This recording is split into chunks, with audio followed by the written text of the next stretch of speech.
One of the things that I think Minecraft and Sinners shared is they both developed a lot of momentum online, which felt organic. Right.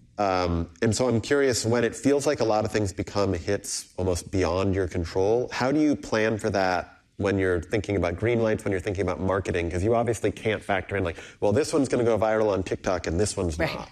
Right. Well, one of the things David tasked us with was, even though we inherited the organization, what's the right balance for the era that we're in? So that involved a reorg of marketing and distribution. So when we elevated the next generation of marketing leadership at the studio, we talked about virality a lot. We talked about where audiences are getting their movie advertising now and what the kindling is for each project to light those bonfires online.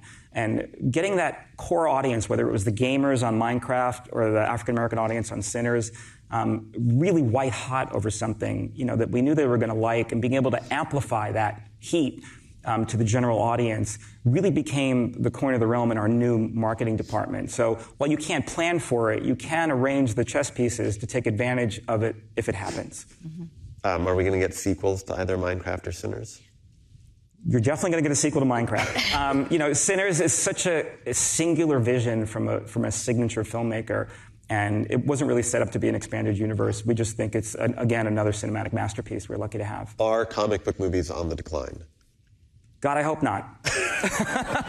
It's big. No, she knows I'm a giant comic book nerd, and I have my adult collection and my childhood collection. I didn't let my mother throw out any. You can't stump him on any question about. I agree with James Gunn. I don't think there's superhero fatigue. I think there's mediocre movie fatigue. So I'm very gun shy of blanket statements. But I thought what he did. But wouldn't that mean that every superhero movie getting released right now that isn't Spider-Man is mediocre?